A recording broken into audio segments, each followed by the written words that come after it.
chase my own silhouette. I'm getting stronger, step by step. The clock is ticking, but there's no time for regrets. I've been flying from town to town, from London to Taiwan. I've been all around the globe, trying to protect your soul. We are heroes tonight. We will fly above the sky. We are heroes tonight.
I've been all around the globe trying to protect your soul.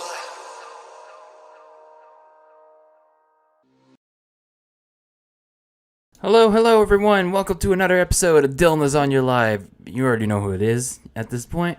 But in case you don't know, in case you're not subscribed to the channel, I have never watched this weekly podcast. It is DylanLasagna. Make sure you hit the subscribe button, turn on the notification bell, because if you don't, and even if you do, notifications are broken, apparently, on this channel because, well, it's YouTube.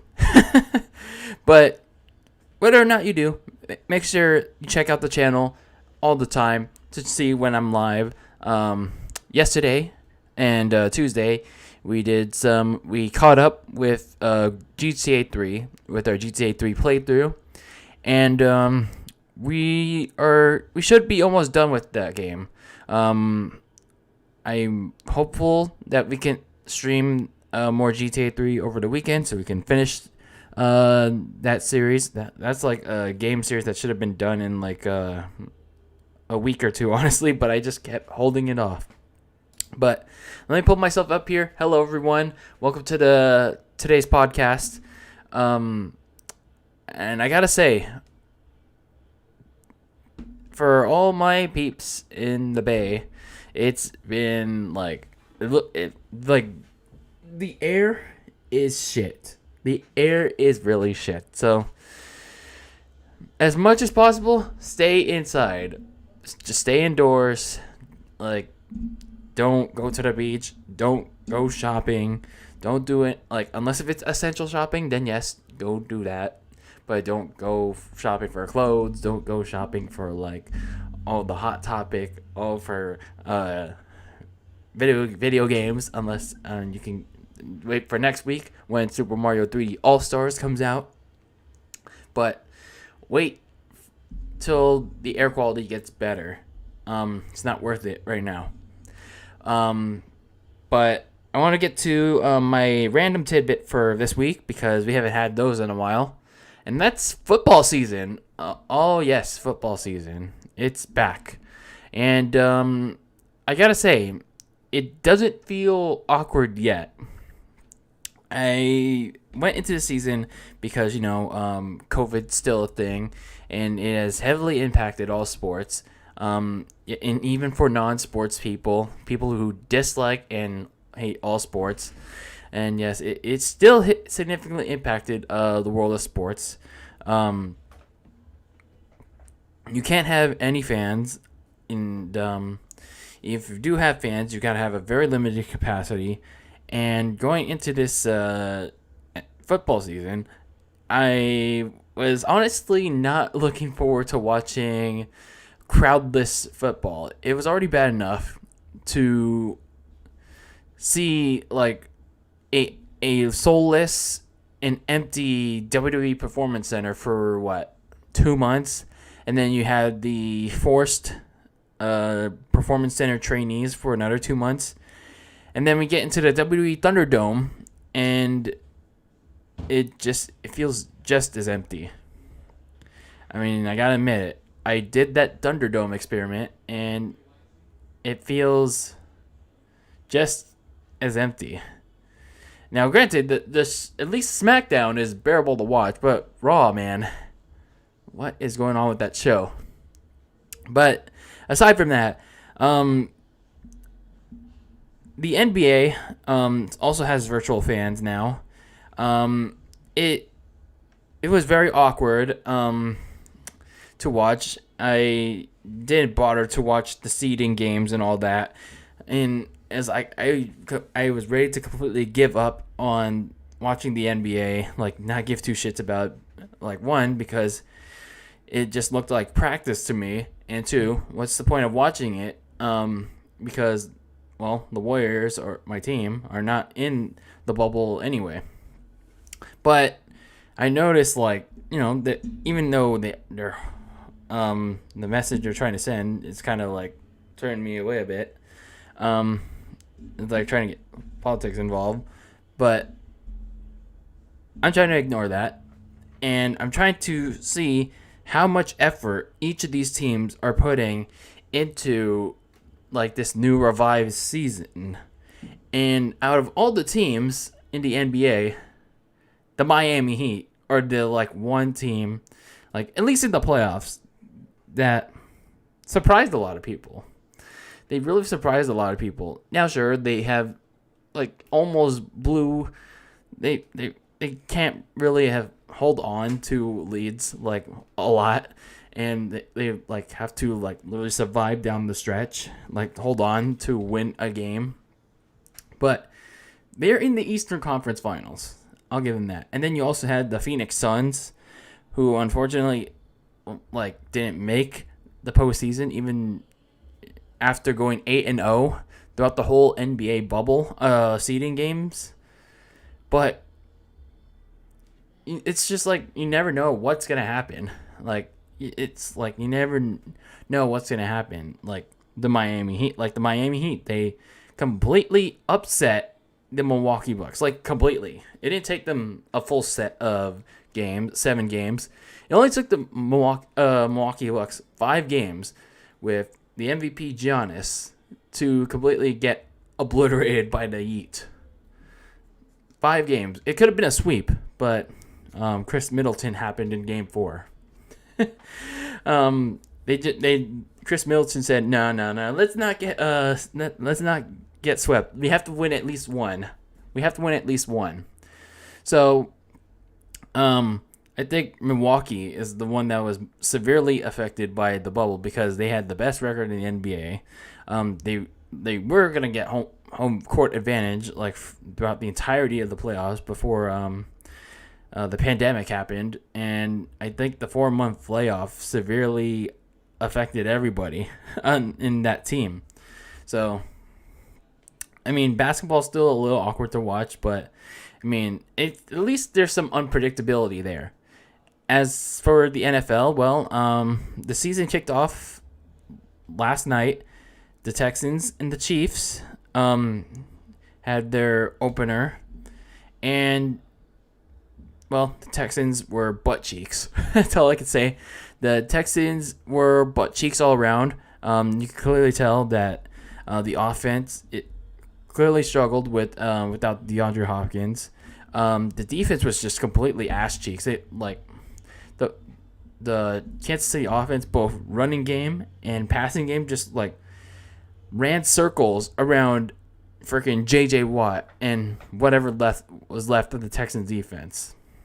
But I could talk all about that game casually, but I want to see how the very little amount of fans would be. And I gotta admit, even though there's a very small section of fans, yeah, they're socially distant and all that, and hopefully they don't there aren't any COVID cases following that game, and whichever stadiums, whichever teams allow fans in their stadiums. But I gotta admit, for only 10 or 12,000 fans, I believe, that were in attendance, in what's normally a 60 or 70,000 stadium, they made a lot of noise. And this was not artificial noise like Al Michaels said on the broadcast. That was legit noise. And I gotta admit, the Chiefs Kingdom did pretty damn good. They represented the Chiefs pretty damn well. So I'll give them props for that. Now, unfortunately, again, that's not the case for every team because every city has different restrictions. The 49ers, who play on Sunday, they can't have fans for at least the first game. The Rams can't and the Chargers can't have fans for until further notice. Probably they're not going to have fans because they're in the same state as the 49ers. They can't have fans. I'm predicting most likely for the whole season. The Raiders are not going to have fans for the whole season because I think it was Mark Davis thinks it's unfair to only allow in season ticket holders, which kind of makes sense. But you're kind of seeing a pattern here. Almost half of the league is not allowing fans into stadiums. But it's just gonna be very awkward for teams like Niners, Rams, Chargers, the Jets and the Giants, teams and the Eagles, teams with cities that aren't allowing sports teams to allow fans into their stadiums. It's just gonna be really awkward to watch a football game without any fans. And they're probably gonna whether it's Fox or CBS or even the teams themselves, they're probably gonna put in canned cheers or canned boos or canned crowd reactions or whatever. And I hope they don't do that. And yes, I know it's awkward and it's gonna be very channel changing. Enticing, but I really hope they don't do that. I really hope not, because I think if they do that, it's gonna drown out the commentators calling this game. For example, I was watching a little bit of a Giants game, a San Francisco Giants game, and a walk-off home run was happening, but I couldn't hear the play-by-play announcer call it because of the piped-in crowd noise was so loud it drowned out the call. It was a really good call too, but the crowd noise was so amped up that I couldn't hear it. It really ruined the moment. Another thing I don't want to see is digitalized crowds. You've seen it when you watch the MLB on Fox. If you're a baseball fan, even if you're not a baseball fan, you've seen it on the internet. It looks like shit. It looks like the MLB The Show, NBA 2K, EA Madden. It looks like even WWE 2K. It looks terrible on TV. Every time the camera changes to a different angle, it's too inconsistent. It's like there's the digital crowd right there, and then when it changes to another angle, oh wait, where's the crowd? Where's the crowd? I really hope that, especially Fox, man. I really hope they don't do that. I really hope that production team on Fox does not do that, because there's gonna be a lot of inconsistency there. But nonetheless, should be interesting how this NFL season will go for the rest of the league. Again, no fans for more than half of the teams, so it's gonna be very awkward. It's gonna be a very awkward viewing experience for a lot of football fans. But we shall see. We shall see how it goes. I know one day we'll get fans back in the stands, like fully, but it's just going to be weird. It's just going to be very weird and very awkward. So that's my random tidbit of the week. I want to cover some smaller topics before we get into our main stuff. So first, I want to talk about the WWE pay-per-view schedule. So the WWE pay-per-view schedule has been changed a bit.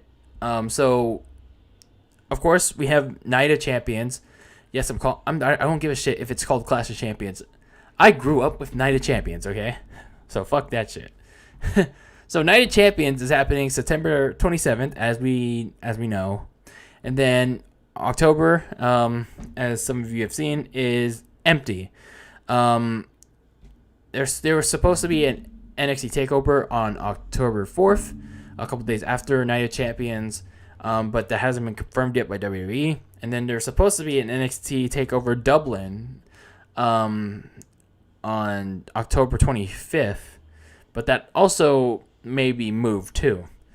And then Hell in a Cell, which normally takes place in October, was initially slated for November. However, WWE moved it back a week up to October. Let me make sure the date is correct here. October 25th.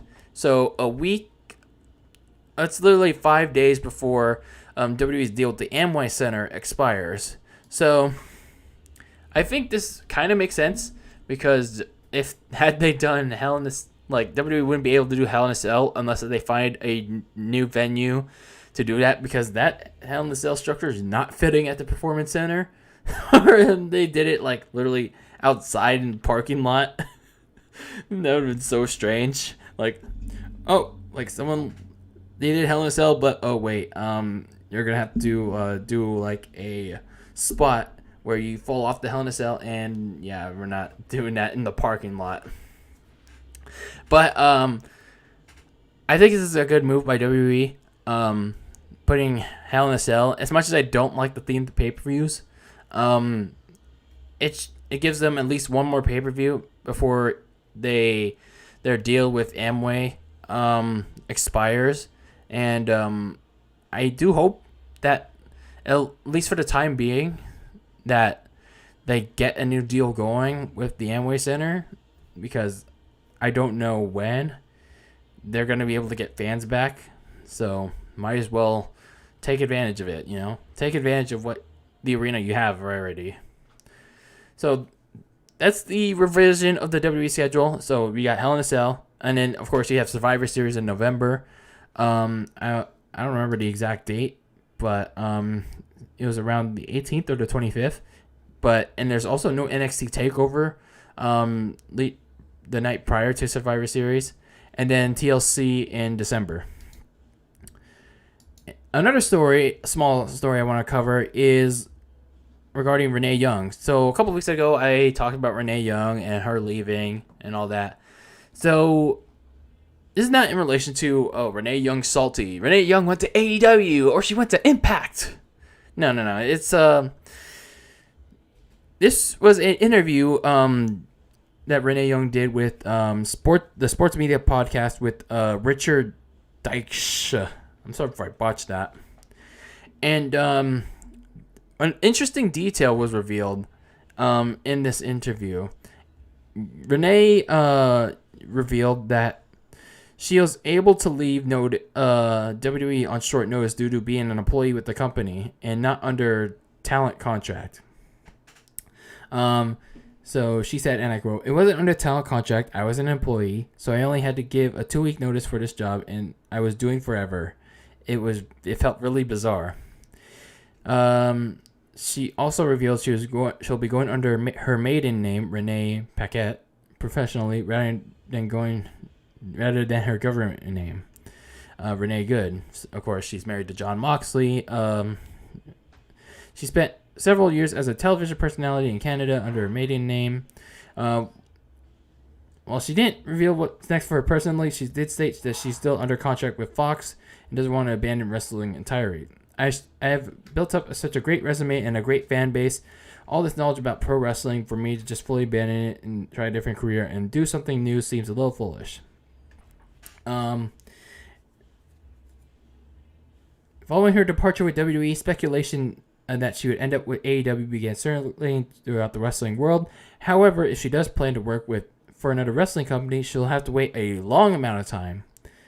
She didn't want to reveal the exact length of her non-compete clause due to possible legal reasons, but it did state it is around 1 year. Under a year, and I quote, "is around a neighborhood of that area. Am I legal bound by anything by saying that?" End quote. So that's pretty interesting, you know. She's just an employee by WWE, but yet she has a non-compete clause, which I find really weird, you know. But a year, that's a lot. You know, it's like talent, like wrestling talent only have 90 days, like, of a no-compete clause before they can sign with another company. But why does Renee have 1 full year? That doesn't make any sense at all. 1 full year before she could find another line of work, like whether it's wrestling or working with Fox Sport or working even like within the Fox Sports realm, whether it's as a host or as a sideline reporter or as a studio host. That's kind of dumb if you ask me. But again, whatever next for her, I wish her all the best. She, you know, if she is still under contract with Fox, again, she could she could work as a sideline reporter or a studio host for like a regional like sports network, or for like, let's say NFL or college football. I mean, those are some suggestions, but still, 1 year? That's a lot. That's a lot to be unemployed. So it's just a bummer, man. That really is a bummer. All right, now let's get into the main topics. Actually, sorry. There was actually one more thing I wanted to cover here before we get into the main topics. So let's talk about the Mario 3D All-Stars here.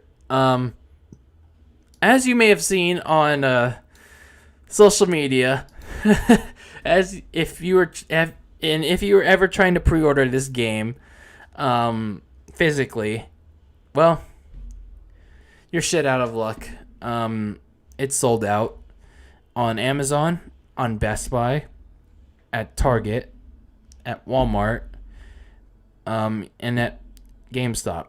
So this is in store, and at most stores it's sold out. Like when you do the pick up at the store option, it's sold out. Best Buy still has it. If I remember, if I can double check here.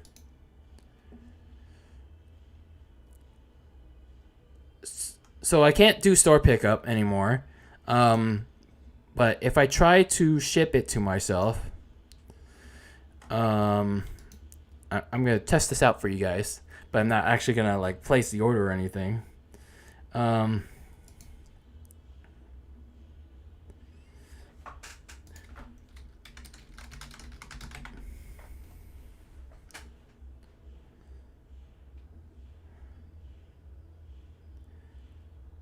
So at Best Buy, you could still ship it to your home, but I do warn you, if you choose Best Buy to ship it to your house, don't always assume that it's gonna come on time. Don't always assume it's gonna come on time, because I had this problem with Animal Crossing for my brother's copy of Animal Crossing, and it took me like freaking 3 weeks just to get the copy of Animal Crossing. I had to go through UPS, I had to go through Best Buy customer service, and they were not helpful at all. They were really not helpful at all. I think even once I got the copy, they didn't even bother to update the status. I got it in the mail like out of nowhere, and I'm just like, wow, they didn't even bother to tell me. And that was 3 weeks later after the game came out. So that was like a big slap in the face. That was a really big slap in the face. So anyway, let's go back to the Mario 3D All-Stars, because there's a rumor, again, take this with a big grain of salt, that's saying here that by Go Nintendo, from Go Nintendo, that was saying that there may not be a second round of physical stock for Super Mario 3D All-Stars. So, and it says here, Nintendo has said that Super Mario 3D All-Stars is going to be a limited time release. But just how limited will it be? A comment from one retailer makes it seem like those interested in buying better make sure they get in on the item at launch. A customer of Base.com had their pre-order of Super Mario 3D All-Stars canceled. In an email sent to the customer, Base had said that Nintendo and their UK distributors are unable to give reassurance that more stock will come after launch. That doesn't mean there's no chance at all for a restock, but it does make the situation iffy. Again, if you want to lock down a physical copy for this game, make sure you do it. Make sure you do all you can to get one early on. And then let's check in on some of the comments here. There's like 4 of them. One says, I appreciate having a physical copy of the game, but the more games you have, the more you have to worry about when taking your Switch on the go. I'm sure plenty of people only play at home, but as someone who drives all over the US, I prefer to download my games. This makes a little less to keep track of. I really dislike the thought of something already made physical to be so limited, though. Like, they already have the designs and connections to make it physical. Why not go bigger? Especially with such a well-known franchise. Just my opinion that no one asked for. Oh, you didn't have to say that. And then another one said, the word limited can be seriously misunderstood here. It will be available for a limited time, but considering it's already the second best-selling game on Amazon US for 2020, I'd say there'd be over 10 million of these flying around. And then another one said, I usually prefer physical games, but I don't think I'll agonize over this, so I'll just get it digital later if I ever get it at all. I'm not interested in this and buying at launch. And all I could say is this is Nintendo's fault, you know. This is Nintendo's fault for making it a limited release. They know, they know that this is going, like, Mario is a household name. They know Mario is their baby. So why are they going to, like, undercut their baby when they're celebrating its 35th anniversary, which I still think is a weird number, but nonetheless, why they're undercutting their franchise seller by making the physical version of the game a limited time release? And if this is true, if there is no second stock, well, you're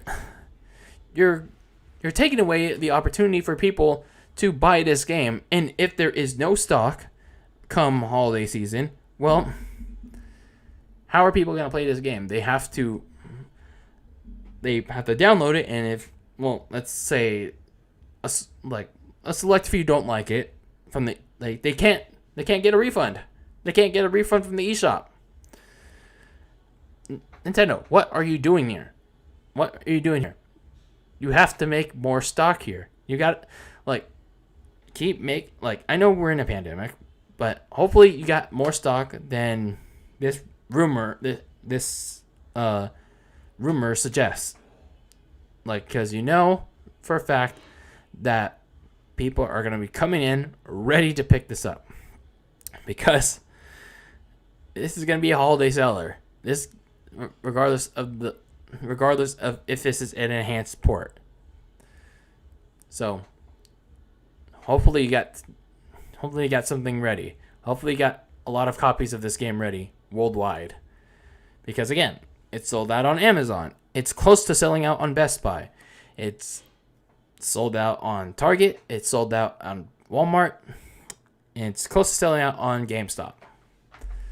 So hopefully Nintendo will have a lot more stock ready come next Friday. And hopefully there won't be too much people when I pick this up, but I seriously doubt it. I seriously doubt it, but that's because that will be a shitstorm of COVID madness. But I just don't because I pre-ordered this on Best Buy, but I don't trust Best Buy shipping at all anymore after the experience I had with Animal Crossing. And I selected store pickup for this, and hopefully it'll be a smooth experience. But we'll see come next Friday. All right, now let's get into our main topics for today. Only two main topics today. Not a heavy show like last week. But every week is different. Every week is different here on Dylan Lasagna Live. All right, let's get into an update on Vince McMahon's third-party policy.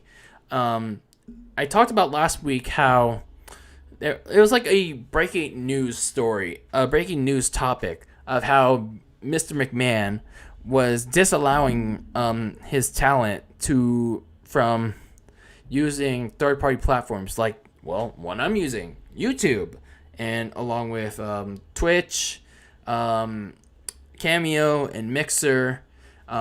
Sites like Twitter and Instagram were, I guess, okay. But any of the other sites I just mentioned were a no-go for talent. Well, and that caused a shitstorm. People were upset that they couldn't make revenue and that Vince was taking away their fun once again. And the revenue part, I was 50-50 on, because one, it's like you're on the one hand, it's like that's like your name and likeness, like your ring name and likeness that you're making your money on from Vince. But the other hand, it's like I understand why you're asking, you're doing Twitch donations or cameos, because during a pandemic year, during this pandemic, you're not getting as much revenue from WWE. So it's like a two-way street here. So we got a couple of updates here. We got a couple of updates regarding their third-party platform policy. So James Fudge from from the Esports Observer had an article here regarding this. So WWE management clarified its position on using third-party platforms. On Monday, before the live Raw television tapings, the company told talent that they could use third-party streaming platforms such as Twitch and YouTube Gaming, but would have to do so using their real names. The company also told talent that they would need to inform the company about their Twitch and YouTube accounts if they haven't already done so.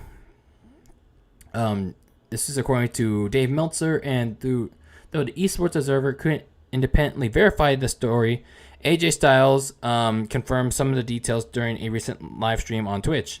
And he said, and I quote, from the contacts that I have and the information I've received, WWE wants us to interact with our fans, and that includes streaming. They want you to have a YouTube channel. There are things that they want you to do to interact with fans. The information we got was a little vague at first, but we're going to get together and talk about what needs to happen. Styles went on to say that some people are using third-party platforms that they knew they couldn't use, but management may have overlooked the activity because of diminished revenue during due to COVID-19 restrictions. Styles continued, and I quote, streaming is not one of those things that are being taken away. Neither is YouTube. I'm sure there will be changes to other areas. WWE wants us to stream and interact with fans. Styles also noted that, like other WWE talent, he owns his current in-ring persona and name, which the WWE has permission to use as long as he under contract. What still remains unclear is what platforms the WWE want talent using, but it appears, at least for the time being, that those superstars using YouTube and Twitch to play games and interact with fans can continue to do so as long as they don't use their in-ring names.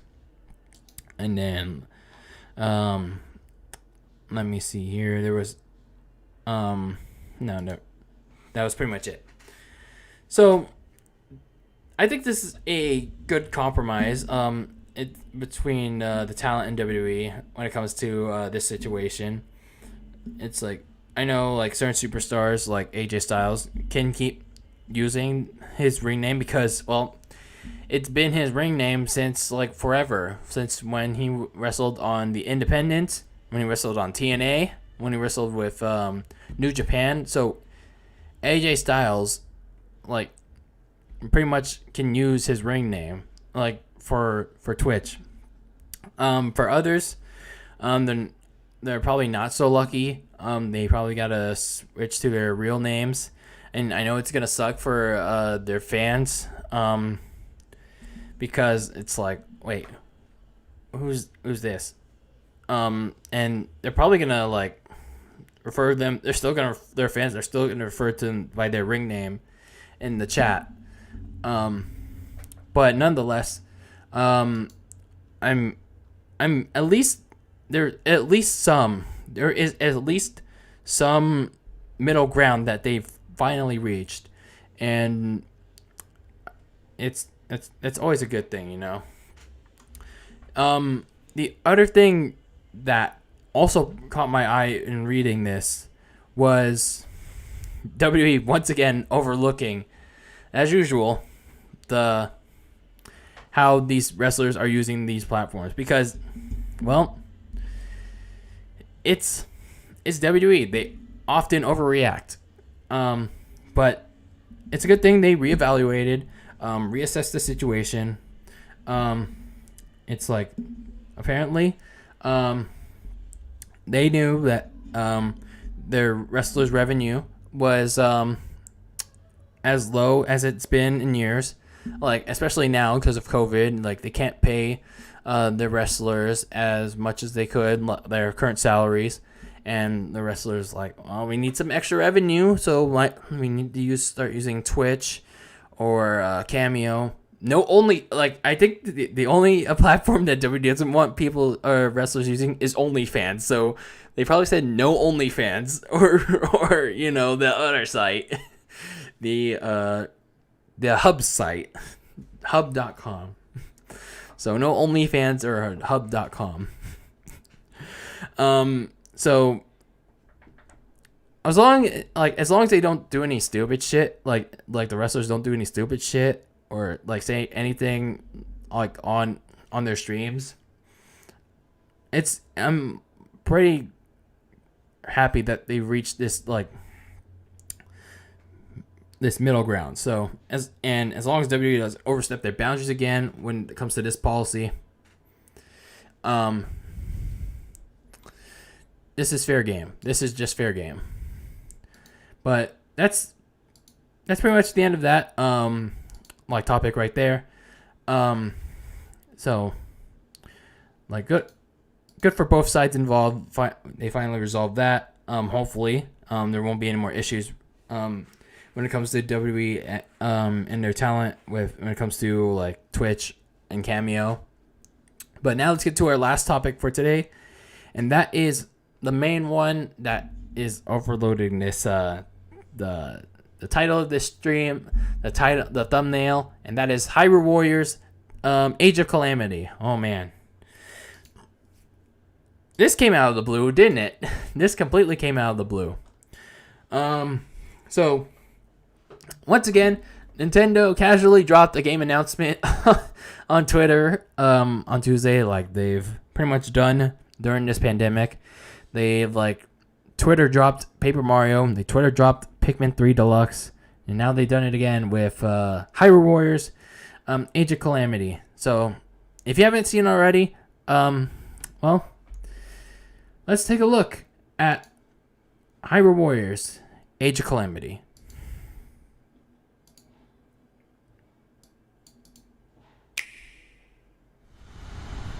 The history of the royal family of Hyrule is also the history of Calamity Ganon, a primal evil that has endured over the ages. I think you are now ready. Ready to hear what happened. So pretty much like from that point, it's like it's pretty clear that this is more than just like a normal Hyrule Warriors game. Like it's just not just that hack and slash game. Like I'm not too familiar with the Hyrule Warriors, like the first Hyrule Warriors game, but like for someone that isn't like me, that isn't familiar with it's a Hyrule Warriors game, this looked like it's gonna be more than just that, because when you heard this narration, hold on, let me go back here. I think you are now ready. Ready to hear what happened.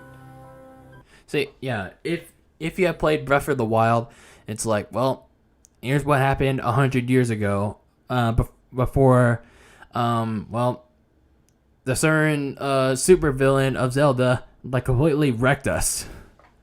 100 years ago. So there's Link, Zelda. It's pretty much using the Breath of the Wild engine. So that's the good thing about this game. And then you got a bunch of like soldiers and Link battling a bunch of goblins.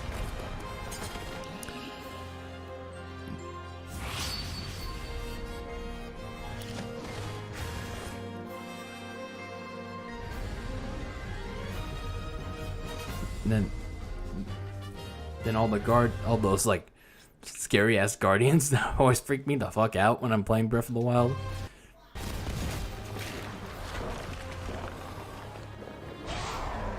And that thing, that always scares me. Oh yeah, you also get to play as the champions too, so you kind of get the idea where this is going. It's like, well, I guess I'll play the trailer and then you guys can I'll continue to discuss the matter here.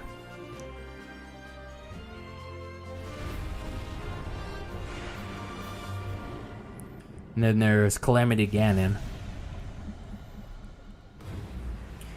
And there's your title. I must protect everyone.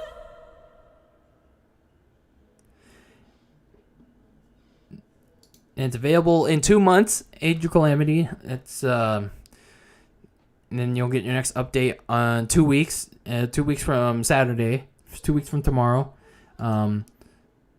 So that's that.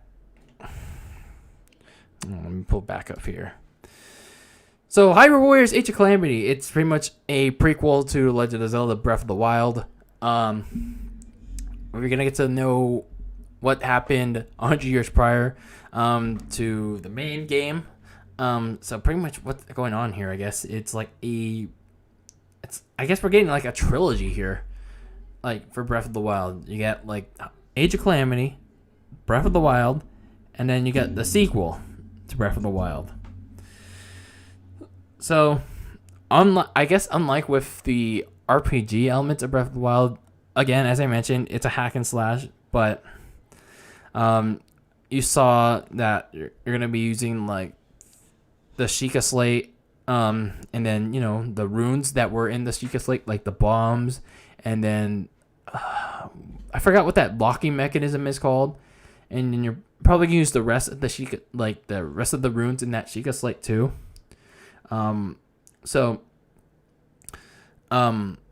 There's going to be a lot of interesting elements in this game. And then you're also going to learn a little bit more about the champions, the 4 champions, like how, like, unfortunately, how they got killed too, how the king got killed, how Ganon overtook the castle, all that stuff all that small detail, all the small and big details we learned in Breath of the Wild, we're going to learn here, hopefully, in Age of Calamity. So again, this releases November 20th this year, and we're probably gonna see a lot more gameplay on that September 26th update. Now, what are my thoughts on this game? I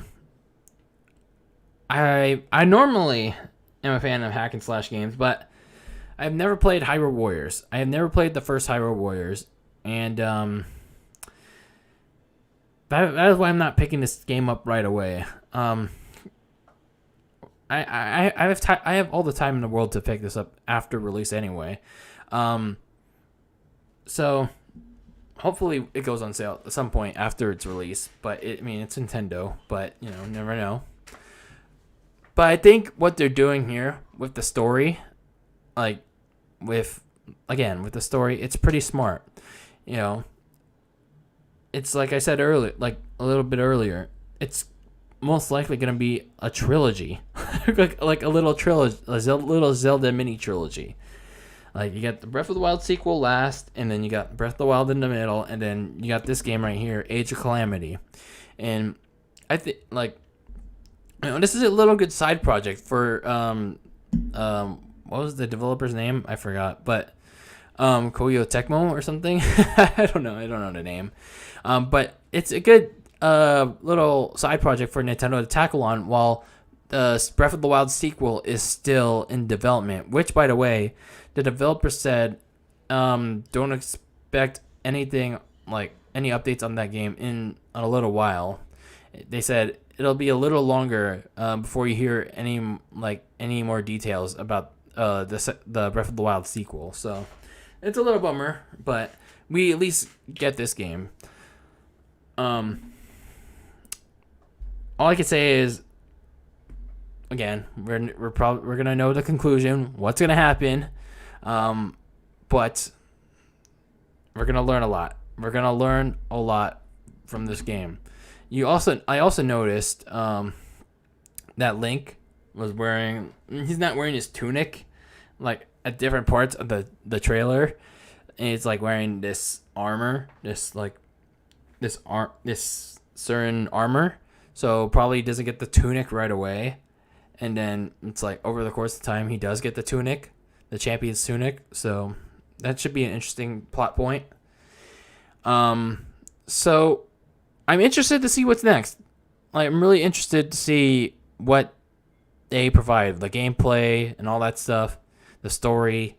I think the story is going to be the big selling point. Whether or not, like, regardless of the gameplay style. I know I'm seeing a lot of people like online, whether it's through YouTube, Reddit, or Twitter. They're not fan of like hack and slash gameplay. But they're still intrigued by the story. This is not like the first Hyrule Warriors game where it's just like a spin-off from the mainline Zelda series. This is an actual connection to the main Zelda timeline. So we should get to learn more once September 26th comes, and I don't know if it will be a big seller for Nintendo, but it should be a decent one. And I say not a bit. I don't know if it should be a big seller because I don't know. That's because I don't know if this is gonna be their their holiday title. I don't know if this is going to be the last game they're going to announce for this year. I mentioned last week, and this is like a perfect segue for the last like subtopic we're going to talk about on today's show. I mentioned on last week's show that even though we got a Mario Direct, that Mario 35th Anniversary Direct, it still wasn't a proper, full, general, whatever have you, describe a 35 or 30, 40-minute Nintendo Direct. You know, the big, fat, extra thick Nintendo Direct. You know, that consists of first and third party announcements. It's been more than a year. It's been more than a year now that we haven't had one of these. I also mentioned last week how fans and Nintendo needed to, how they needed one, and even if we weren't gonna get one, Nintendo still needed to address its Nintendo holiday lineup besides the 3D All Stars, because prior to Tuesday, and especially prior to last Thursday, not this past Thursday, but prior to the Mario 35th anniversary suddenly being dropped out of nowhere, all we had was Pikmin 3. And as I don't know how big of a title name is Pikmin, but that's like, that was pretty much the only title that was there. And if that was going to be the only title for the rest of 2020, that would have been very depressing. So, after the reveal of Age of Calamity, and after my thoughts, like from last week, you know, my mindset's kind of changed a bit. You know, I do feel like we do need to learn more about things like, you know, Bravely Default 2. You know, some fans are interested in that, because that was a game slated for 2020. Even though it's not coming into 2020 at this point, I still feel like we should learn about Bayonetta 3. Pokemon Crown Tundra. Bleh, fuck, I'm botching this today. Pokemon Crown Tundra. Pokemon Crown Tundra DLC. And then the next Smash Fighter. Among whatever Nintendo is hiding. Whatever else Nintendo is hiding. But even then, I just don't think Nintendo is going to use a General Direct for the rest of the year to do any of that. They're probably going to do it through Direct Minis, partner showcases, or like some game specific or like, yeah, character specific presentations. But I'm not expecting a General Direct anymore at this point for the rest of 2020, because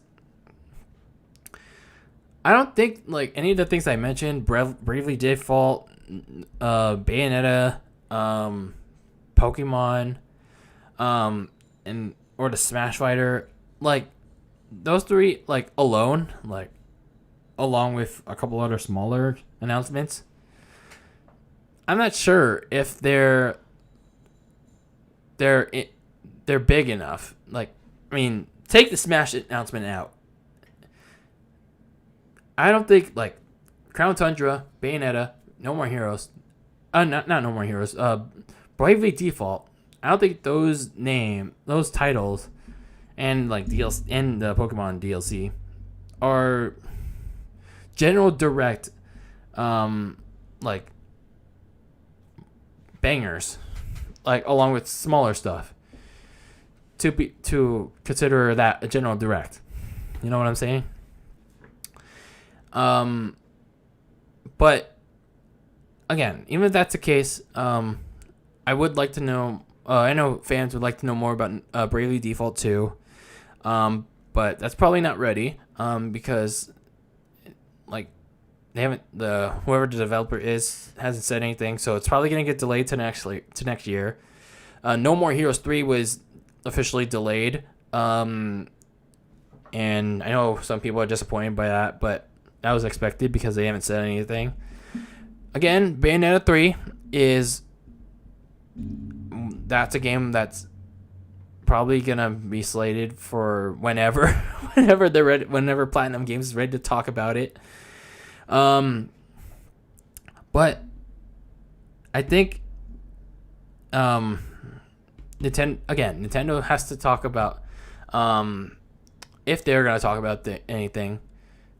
They need to talk about what's coming, what's gonna come for, I don't know, December. Let's say December. And if they're gonna do that through a partner showcase, well, they better do it right, because the partner showcases have sucked ass. They completely sucked ass, and that's because Nintendo has showcased way too many niche games and games that looked meant for mobile phones. I'm dead serious. I mean, no disrespect to the Shin Megami Tensei fans, but I'd say only like 10 to 25% of Nintendo Switch owners are going to pick up that game. Only 10 to 25%. I mean 25%, again, it's 1/4 of the Nintendo Switch population. But I'm just saying that it's a very niche game. And these partner showcases have had way too many niche games. But I'll give Nintendo some credit that the second one was longer, but just because it was longer doesn't mean there was like a lot of quality content in the second partner showcase. So this concept with the partner showcase, I kind of still dig, because you're showing third-party content that's often relegated to a sizzle reel for, like, let's say each third-party game gets like 5 to 10 seconds of airtime in a general direct, and now they're getting a minute of airtime in a partner showcase. So I mean, that's good and all, but Nintendo is not balancing between the niche and the casual. Like, let's say the casual, the general interest, the general area of interest with these partner showcases. Now, I'm not expecting like a Grand Theft Auto or anything, like, as much as I love it in a partner showcase. But again, we still don't know anything about, like, let's say a Doom Eternal or Apex Legends, because Bethesda like listed Doom Eternal for the Switch. It got delayed, and we haven't heard anything about it since. EA, in their little EA Play months ago, announced Apex Legends coming to the Switch, and in fall time. It's almost fall, and they haven't said anything since. And there's probably some other stuff that I missed there when it comes to third-party announcements that have yet to be talked about on the Switch. But those are just two of the biggest omissions that need to have set release dates. And then, of course, you have the other in-house Nintendo stuff that needs to be addressed at some point. Crown Tundra. There's some people that still play Pokemon Sword and Shield. There'll probably be a full-blown presentation on that, among other Pokemon stuff. And then the next Smash Fighter. I know the Smash dev team, Sakurai's development team, has clearly been hit by COVID-19. But let's be real, they still managed to get the Min reveal. Like, it was definitely hard, but they were still able to get Min out and about in June. And the fighter was technically revealed back in March, and who knows how long they were working on the second fighter for Fighter Pass 2. And that's pretty much all I'm expecting for, realistically, if we're getting one for this year. Only one more fighter, and the rest will probably be next year. Like, the remaining 4, or, like, probably this Fighter's Pass could well expand into 2022 because of COVID. It could, because it's clearly fucked up Sakurai's team. So I'm just hoping they don't do a franchise reveal, and then do a Sakurai presentation later, because it would just like anger everybody. It would just like make everyone antsy, way too antsy. And then I mentioned several times on this podcast that whatever character is next for the Fighters Pass, it's gonna make or break. It's gonna make or break the DLC, like the second portion of the DLC. If it's a very obscure character that no one will enjoy, both franchise and moveset wise, then yeah. I don't think a lot of people are gonna be happy, and they're kind of gonna go on a character by character basis when it comes to this pass. Like they're not gonna pick up the entire pass. They're gonna only pick up like select characters. Let's say, like for example, a Min, for example. If it's if let's say it's a very obscure character but it's a fun one, then maybe they'll pick up the pass. If it's an in-house character from a well-known franchise or not even a well-known franchise, then maybe it could make sense for Nintendo, because it is a Nintendo game after all, at the end of the day. But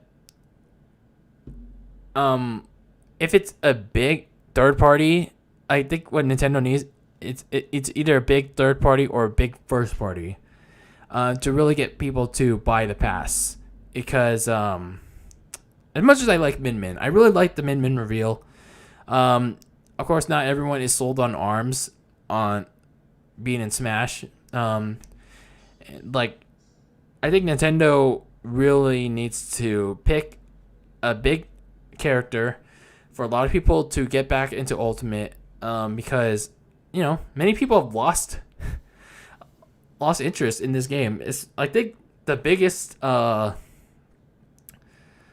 depression point for people for Smash was the Byleth reveal, because it was just such a big letdown. It really was. Like, to end Fighter Pass 1 with Byleth, like another Fire Emblem character, that's depressing. And Min brought that up like halfway, but now Nintendo, whatever they picked next, they need to go all out. They need to go bigger to get people back in, to get people's faith in Smash back up. Now, whether that's Geno, Rex and Pyra, Ryo Hayabusa, Rayman, Crash, or any other popular character out there, let's say it's a semi-popular character, then hopefully Nintendo picked a really good character that's gonna represent Fire Pass 2 well. Because otherwise, people are not gonna purchase this thing. People are not gonna purchase this thing. They're gonna like pick and choose which of the DLC characters they're gonna buy for Smash. Or hell, they just might buy the Mii costumes. They already bought Sans. They already bought the Fallout guy. They're not gonna buy. They might not just buy the DLC characters at all. They just might buy the Mii costumes. So realistically, expect like these smaller scale announcements, the Twitter drops, the partner showcases, and the game specific presentations, if there are any left.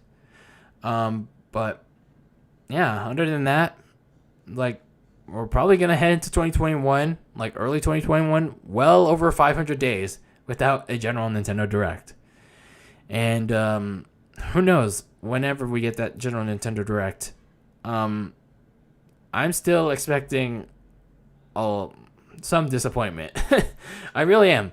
It's like I'm trying to go into these things with like a lot of low expectations, because having watched general Nintendo Directs like ever since I got a Switch, a lot of the content has been weebs, like too much like mobile and a lot of mobile phone ports, but mostly a lot of anime, like a lot of anime filler games, a lot of JRPGs that I just don't have interest in. But I know some people have interest in it, but I'm just not one of those people that like JRPGs or RPGs. But I don't know. We're just gonna be well over 500 days since the last general Nintendo Direct going to next year. But so realistically, don't expect the general Direct anytime soon. But that's all I got for you tonight on Dylan Lasagna Live. At least Nintendo is finally talking about their lineup. They kind of saved their ass. They kind of saved their ass this year, overall.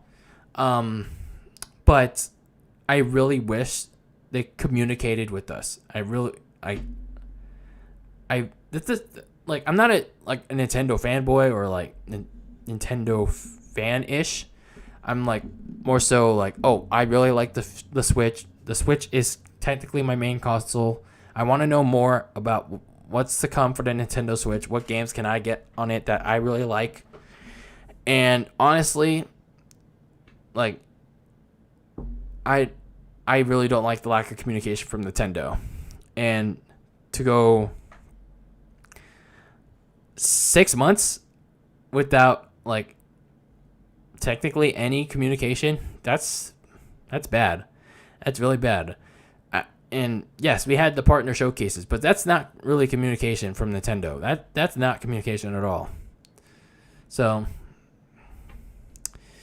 but they kind of saved their asses. They kind of saved their asses with the Mario 3D All-Stars, Mario Kart Home Circuit, Pikmin 3 Deluxe, Age of Calamity, and that's pretty much. And the other titles from earlier this year.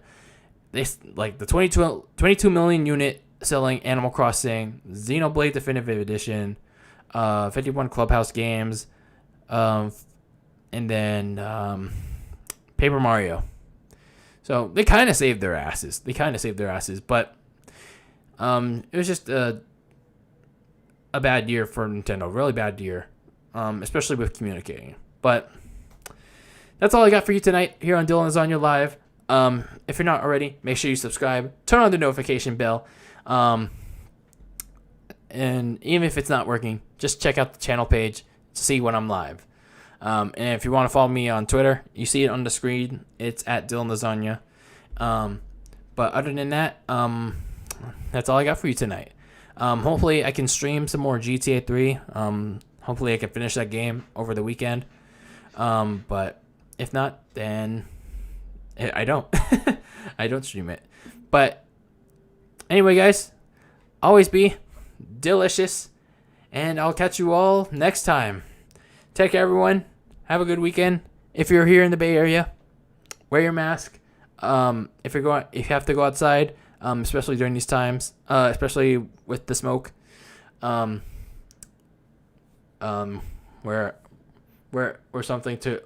a really good mask to protect yourself from the smoke.